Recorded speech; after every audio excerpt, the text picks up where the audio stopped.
Welcome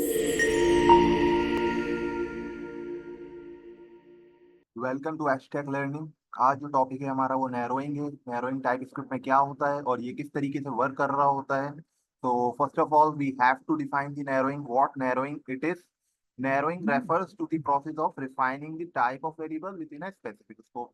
मतलब कि हम नैरोइंग एक प्रोसेस का नाम है जो कि टाइप को रिफाइन कर रहा होता है। मिसाल के तौर पे अगर हमारे पास एक वेरिएबल है लेट ए, यहाँ पे हमने इसको डिफाइन कर दिया स्ट्रिंग, एंड देन यहाँ पे हमने पाइप सिंबल का इस्तेमाल करा कि इसके अंदर या तो नंबर आ सकता है या तो स्ट्रिंग आ सकता है। तो ए के ये हमने वेरिएबल को डिक्लेयर कर लिया। अब यहाँ पे अगर मैं कोई मेथड अप्लाई करना चाहूँ, ए मैंने लिख दिया, डॉट अगर मैंने दिया, तो ये कॉमन तीन मेथड दे रहा है हमें। ये कॉमन मेथड दे रहा है जो कि स्ट्रिंग पे भी अप्लाई होते हैं, जो कि नंबर पे भी अप्लाई होते हैं। नंबर पे हमें याद है टू फिक्स भी अप्लाई होता है, एक मेथड होता है टू फिक्स जो कि नंबर पर काम कर रहा होता है, जो अभी नहीं दे रहा है यहाँ पे। क्यों नहीं दे रहा है ये? क्योंकि इसको नहीं पता ए जो है हमारे पास ए में स्ट्रिंग भी है या नंबर है। तो यहाँ पे टू फिक्स में अप्लाई नहीं कर सकता। तो इसका मतलब ये है कि यहाँ पे अभी इसको नहीं पता यहाँ पे जो है नॉट अलाउड कर रहा है ना। तो यहाँ पे हम लिख देते हैं, क्या लिख देते हैं, नॉट अलाउड। लेकिन जैसे ही इसकी टाइप नैरो होगी, साल के तौर पे यहाँ पे हमने ए इक्वल टू 10 कर दिया। अब इसकी टाइप जो है एक यहाँ पे दिखा रहा है कि नंबर, अब इसकी नंबर हो गई, नैरोइंग हो गई है। टाइप को हमने रिफाइन कर दिया, तो रिफाइन यहाँ पे नैरोइंग हो गई है। अब जो नंबर पे मेथड अप्लाई होते हैं वो हम इस पे अप्लाई कर सकते हैं, ए डॉट। अब देख सकते हैं टू फिक्स भी आ रहा है, टू एक्सपोनेंशियल भी आ रहा है। तो मैं अब टू फिक्स लिखूंगा तो ये मुझे अलाउ करेगा। टू फिक्स का मेथड क्या कर रहा होता है, fraction digit string return the string representing a number in fix point notation between number of digits after the decimal point. जो डेसिमल पॉइंट के बाद हमें जो नंबर चाहिए होते हैं वो ये हमें बता रहा होता है। अगर डेसिमल पॉइंट के बाद तीन चार नंबर हैं, मिसाल के तौर पे 10.234, तो वो 234 को हम सिर्फ दो पॉइंट के बाद दो डिजिट तक रखना चाह रहे हैं, तो वो टू फिक्स के जरिए हम दे सकते हैं। तो ये मेथड अप्लाई कर रहा होता है टू फिक्स। तो यहाँ पे नैरोइंग हो गई इसकी।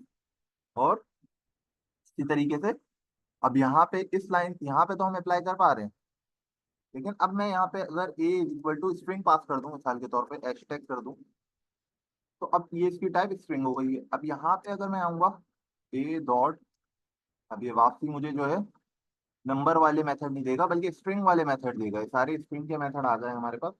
तो इस पर आप टू लोअर केस हो गया, टू अपर केस हो गया। अगर मैं अपर केस बनाना चाह रहा हूँ, ए डॉट टू अपर केस, तो इसको भी हम कर सकते हैं यहाँ पे टू अपर केस। तो अगर मैं कंसोल डॉट लॉग ए कराऊँ, तो यहाँ पे मैंने कमांड पास करी, यहाँ पे देख सकते हैं आप।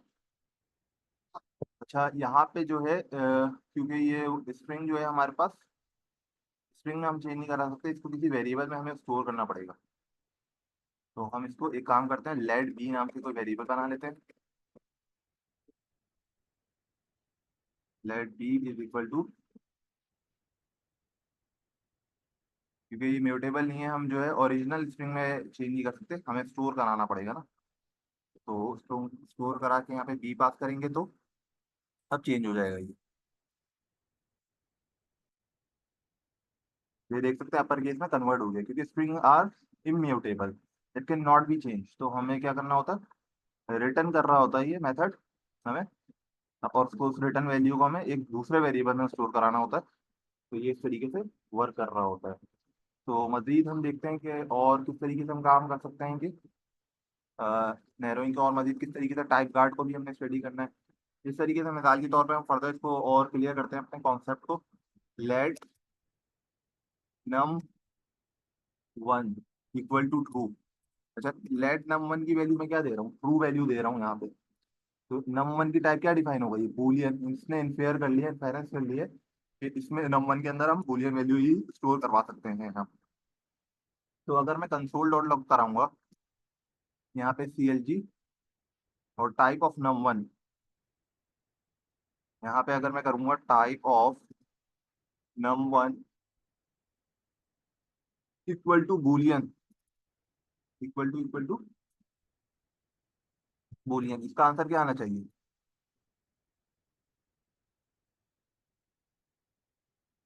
इसका आंसर क्या आना चाहिए? यहाँ पे टाइप ऑफ नम वन क्या है हमारी? नम वन की टाइप हमारे पास बूलियन है, तो boolean is equal to boolean, इसका मतलब ट्रू आना चाहिए यहाँ पे। तो ये भी हम चेक कर लेते हैं कि अगर मैं कमांड पास कराता हूँ यहाँ पे देख सकते हैं ट्रू आंसर आ गया हमारे पास, क्योंकि इसकी टाइप भी बूलियन है और यहाँ पे भी हमने बूलियन दिया हुआ है। तो ये हमने एक्सप्लेन करना था ताकि हम आगे का कोड समझ सकें। अच्छा, आगे का कोड किस तरीके से हमें मिसाल के तौर पे, अब क्योंकि मैं टाइप गार्ड को एक्सप्लेन करने जा रहा हूँ तो उसको थोड़ा कोड से हमें समझाना पड़ेगा। Let random values, random numbers को हम जनरेट कर लेते हैं, और हमें पता है रैंडम नंबर्स को जनरेट करने का क्या तरीकेकार होता है। रैंडम नंबर को हम जनरेट कर सकते हैं मैथ, हमारे पास मैथ एक फंक्शन है जो कि क्या कर रहा होता है, हम उस पर मल्टीपल मेथड अप्लाई कर सकते हैं। डॉट रैंडम, रैंडम एक मेथड है जो कि हम मेथड मैथ ऑब्जेक्ट पे या मैथ फंक्शन पे हम पास कर सकते हैं। मैथ एक तरीके से समझे लाइब्रेरी है जहाँ पे हम बोल रहे हैं कि वहां से हमें रैंडम नंबर्स लाकर दे दो। अब रैंडम नंबर्स यहाँ पे लाके दे दो कहाँ से? अच्छा, ये जो इसके अंदर हम कुछ वैल्यू पास नहीं कर रहे, तो ये ऑटोमेटिकली 0 से लेके 1 तक हमें कोई से भी नंबर लाके दे देगा, और 1 इंक्लूड नहीं होता, मतलब 0 से लेके 0.999 तक ये लाके दे देगा, 1 इंक्लूड नहीं होता। इनके दरमियान में हमें नंबर ये लाकर दे देगा कंसोल डॉट लॉग रैंडम। तो यहाँ पे मैं अगर CLG रैंडम कराऊँ तो यहाँ पे अब देखिएगा, तो इसने रैंडम नंबर लाके दे दिया मुझे 0.474। तो ये यहाँ पे हमने 0 से लेके 1 तक के दरमियान में ही ये रैंडम नंबर हमें लाके देगा। अच्छा, हम एक वेरिएबल डिफाइन कर लेते हैं लेट सी नाम से। Let c is equal to random greater than 0.6। अगर रैंडम नंबर ग्रेटर देन आया 0.6 से, तो क्वेश्चन मार्क आपने स्ट्रिंग पास कर देनी है हैशटैग, वरना अगर 0.6 से कम आया, छोटा आया, तो आपने नंबर पास कर देना है 16।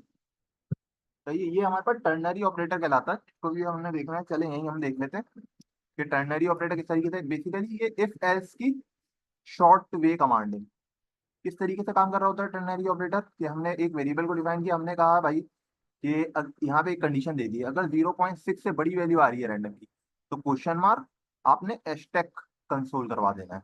लेकिन अगर 0.6 से कम आए तो आपने 16 पास करा देना है। तो वही इफ एल्स वाली शॉर्ट वे तरीके का आ रही है, टर्नरी ऑपरेटर से कहा जाता है। तो इसको हम देख लेते हैं इस तरीके से यहाँ पे।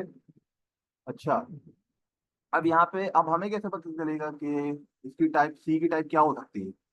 सी में हैशटैग आने वाला है या 16 आने वाला है? तो अब ये वही वाली सिनेरियो बन गया है कि इसको नहीं पता सी में हमारे मेरे पास स्ट्रिंग आएगा या नंबर आएगा। तो हम टाइप गार्ड के तहत नैरोइंग कर सकते हैं कि इफ एल्स की हम कमांड चला देते हैं। यहाँ पे हम बता देते हैं type of c equal to अगर स्ट्रिंग हुआ, क्या हुआ हमारे पास? स्ट्रिंग हुआ, तो आपने कंसोल करा देना है यहाँ पे narrowing CLG narrowing to string. यहाँ पे नैरो हो गया टू स्ट्रिंग। तो यहाँ पे आप देख सकते हैं इसी तरीके से यहाँ पे एल्स की हम कंडीशन चला देते हैं, अगर CLG, अदरवाइज क्या होगा?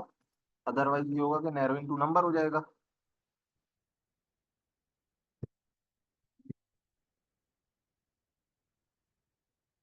तो ये है हमारे पास टाइप गार्ड का मेथड कहलाता है, इसके जरिए हम ये जो हमने कंडीशन पास करी है टाइप ऑफ सी, कि अगर जो हमारी टाइप ऑफ सी है वो स्ट्रिंग हो गई, तो आपने नैरोइंग टू स्ट्रिंग पास कर देना है, कंसोल करवा देना है, और अगर वो टाइप ऑफ की हमारी नंबर हुई तो आपने नैरोइंग टू नंबर कर देना है। तो ये टाइप गार्ड के मेथड के थ्रू हम नैरोइंग कर सकते हैं। तो ये टाइप गार्ड कहलाता है हमारे पास। तो इसको भी हम देख लेते हैं किस तरीके से। अब हमारे पास आंसर क्या आता है, यहाँ पे हम कमांड पास कर देते हैं। तो यहाँ पे आप देख सकते हैं नैरोइंग टू स्ट्रिंग हमारे पास, क्योंकि 0.6 से बड़ी वैल्यू आई, 0.82 आई, तो मैंने क्या कहा था 0.6 से बड़ी आएगी तो एच टैग आपने पास कर देना है। सी के अंदर एच टैग स्टोर हो गया है। तो इसने क्या कहा, सी की वैल्यू एच टैग स्ट्रिंग है और ये भी स्ट्रिंग है, तो इसने नैरोइंग टू स्ट्रिंग भी कंसोल करा दिया। इसी तरीके से हम एक बार और चेक कर लेते हैं यहाँ पे। तो यहाँ पे देख सकते हैं अब क्योंकि 0.27 आया, 0.6 से छोटा नंबर आया, तो इसने हैशटैग स्टोर कराने के बजाय नंबर स्टोर करवा दिया। सी की वैल्यू 16 हो चुकी है, सी की वैल्यू 16 हो चुकी है। अब ये यहाँ पे आएगा, यहाँ पे नंबर है तो ये फॉल्स हो गया, नंबर इक्वल टू स्ट्रिंग नहीं हो सकता, तो इसने ये एज की कंडीशन को पास कर दिया, नैरोइंग टू नंबर। तो टाइप गार्ड के थ्रू हम नैरोइंग कर सकते हैं। तो ये था हमारा लेक्चर। जैसे कि आपने हमने स्टार्ट में डेफिनेशन देखा था, तो अब बेटर वे में हम समझ सकते हैं डेफिनेशन को। कि टाइप स्क्रिप्ट में नैरोइंग क्या कर रहा होता है, process of refining the type of a variable within a specific scope. This typically involves checking the type of variable eight run time using type guards. हमने type guards के through अभी हमने check भी करा कि variable की type क्या है। कंट्रोल फ्लो एनालिसिस और कंडीशनल स्टेटमेंट भी हमने पास करे उसमें, कि किस तरीके से हमें चेक करना है कि टाइप जो हमारे वेरिएबल है उसकी टाइप क्या होने वाली है। which allows TypeScript to understand and for more specific type, जिससे TypeScript हमें ये अलाउ करती है कि हम अंडरस्टैंड कर सकें कि वेरिएबल की टाइप क्या होने वाली है। टाइप सेफ्टी हमें ये क्या प्रोवाइड करती है, नैरोइंग से क्या फायदा हो रहा है हमें। नैरोइंग से ये फायदा हो रहा है, it ensure that the code operates on values of the expected type. Variable की एक्सपेक्टेड टाइप क्या होने वाली है, reducing run time errors. Run time error से आपको ये बचाती है, एक तरीके से आपकी कोड की रीडेबिलिटी को भी ये बढ़ा रही होती है, कि हमें पता होता है कि किस वेरिएबल की क्या टाइप है। ये टाइप स्क्रिप्ट में नैरोइंग का काम होता है, जो कि हमने आज के लेक्चर में देखा। So that's all from the today's class. Hopefully, we will meet in the next lecture. Thank you. So that's all from the today's class. Hopefully, we will meet in the next lecture. Thank you. So that's all from the today's class. Hopefully, we will meet in the next lecture. Thank you. So that's all from the today's class. Hopefully, we will meet in the next lecture. Thank you. So that's all from the